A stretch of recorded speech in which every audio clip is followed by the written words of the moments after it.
This is a live recollection of what happened at the Travis Scott ASTROWORLD Festival by the girl that has been pictured and video recorded on stage shouting at the cameraman that something is going on.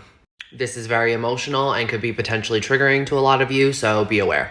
Today is November 5th, 2021. It is a Friday. Who I am in this story is not important. Rather, it is important the things I have now witnessed. ASTROWORLD, Houston, Texas.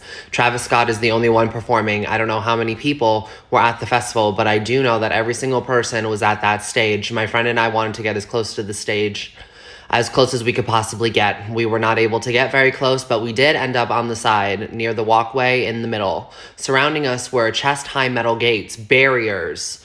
We stood there for 2 hours, as did every other person. Every gap was filled. Where your feet were placed was where you were staying. Energy rose as the time neared, beginning the show. Within the first 30 seconds of the first song beginning, people began to drown in other people. There were so many people, tall men, women. Women and men were the only thing they could see was the back of the person in front of them. The rush of people became tighter and tighter. Breathing became something only a few were capable of. The rest were crushed or unable to breathe in the thick, hot air. My friend began to gasp for breath and told me we needed to get out. We tried, but there was nowhere to go. The shoving got harder and harder. If someone's arms had been up, it was no longer possible to put it down. So people began to choke one another as the mass swayed. It became more and more violent. We began to scream for help. We could see security just a few people over in the walkway in the middle. It got tighter, impossible to breathe as our lungs were compressed between the bodies of those surrounding us. More people began to scream for help. The music continued. Hundreds of people ripped their vocal cords apart, screaming for help, but we were not heard. There was nowhere to go. My friend was trapped between people on every side of her, and she was desperately trying to move towards the rail. It was of no use.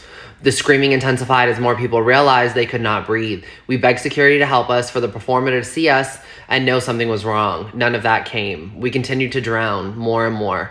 One person fell or collapsed. It doesn't matter how it started. Once one fell, a hole opened up in the ground. It was like watching a Jenga tower topple over. Person after person were sucked down. You could not guess from which direction the shove of hundreds of people would come next. You are at the mercy of the wave. I watched my friend be dragged away from me and lost sight of her.